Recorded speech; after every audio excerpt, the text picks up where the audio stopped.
បាទទស្សនិកជនជាទីគោរពនិងជាទីមេត្រីយើងខ្ញុំសូមបន្តផ្ដល់ជូននៅព័ត៌មានជាតិសំខាន់ជាបន្តទៀតរថយន្ត SUV ដែលបានបំពាក់នៅបច្ចេកវិទ្យាទំនើបវៃឆ្លាតនិងលំហធំទូលាយស៊េរីថ្មី BYD Thai 7ត្រូវបានសម្ពោធដាក់លក់ជាផ្លូវការនៅរាជធានីភ្នំពេញប្រទេសកម្ពុជាដែលជាការបង្ហាញខ្លួនដំបូងគេបង្អស់នៅក្នុងតំបន់អាស៊ីប៉ាស៊ីហ្វិកការសម្ពោធនេះបានជ្រើសរើសយកកម្ពុជាជាទីតាំងដំបូងដែលឆ្លុះបញ្ចាំងយ៉ាងច្បាស់ពីការយកចិត្តទុកដាក់និងបញ្ញាចិត្តរបស់ BYD ក្នុងទីផ្សារកម្ពុជានេះក៏ជាជំហានដ៏សំខាន់របស់ BYD ក្នុងយុទ្ធសាស្ត្រពង្រីកទីផ្សាររថយន្តថាមពលថ្មីនៅអាស៊ីអាគ្នេយ៍ដែលនាំមកនូវបច្ចេកវិទ្យាឈានមុខគេនិងសេវាកម្មក្នុងស្រុកដើម្បីផ្ដល់ជូនអ្នកប្រើប្រាស់កម្ពុជានៅជម្រើសធ្វើដំណើរបៃតងដែលមានប្រសិទ្ធភាពសន្សំសំចៃនិងវៃឆ្លាតបំផុត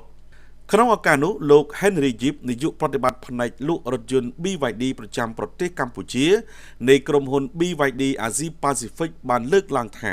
យុទ្ធសាស្ត្រថ្មីរបស់ BYD គឺជ្រើសរើសយកកម្ពុជាជាកន្លែងសម្ពោធដំបូងគេនៅអាស៊ីប៉ាស៊ីហ្វិកមិនត្រឹមតែជាការទទួលស្គាល់នៅសក្តានុពលនៃទីផ្សារកម្ពុជាប៉ុណ្ណោះទេ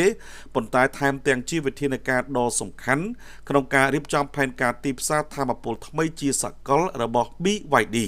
ក្នុងនាមជាម៉ាកយីហោរថយន្តថាមពលថ្មីដែលលក់ដាច់បំផុតលើពិភពលោក BYD តាមរយៈ Harmony iCar ដែលជាតំណាងចែកចាយផ្លូវការ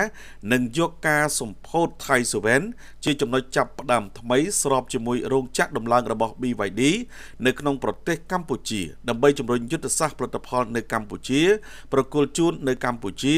បន្តនាំមកនូវការច្នៃប្រឌិតផ្នែកបច្ចេកវិទ្យានិងសេវាកម្មដ៏ល្អឥតខ្ចោះដើម្បីចូលរួមចំណែកកសាងប្រព័ន្ធអេកូឡូស៊ីនៃការធ្វើដំណើរបៃតងនៅកម្ពុជាលោក Charlie Yang អ្នកគ្រប់គ្រងទូតនៃក្រុមហ៊ុនបុតសម្ព័ន្ធ Harmony iCar Cambodia បានថ្លែងថា BYD និង Harmony iCar បន្តពង្រឹងបណ្ដាញសេវាកម្មនៅកម្ពុជាដែលបច្ចុប្បន្នមានសាខាចំនួន10កន្លែងដែលបានសាងសង់រួចរាល់ក្នុងនោះ6កន្លែងមានសេវាកម្មជួសជុលពេញលេញ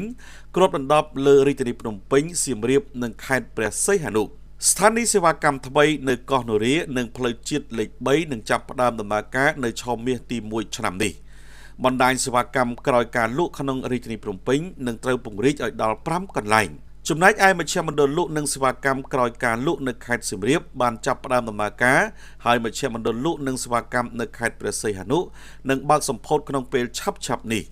ចំណែកលោកប៉ានគឹមហួរអ្នកគ្រប់គ្រងទីផ្សារជាន់ខ្ពស់នៃក្រុមហ៊ុនរថយន្ត BYD បានឲ្យដឹងថា Thai 7បំពាក់ដោយបច្ចេកវិទ្យាប្រព័ន្ធ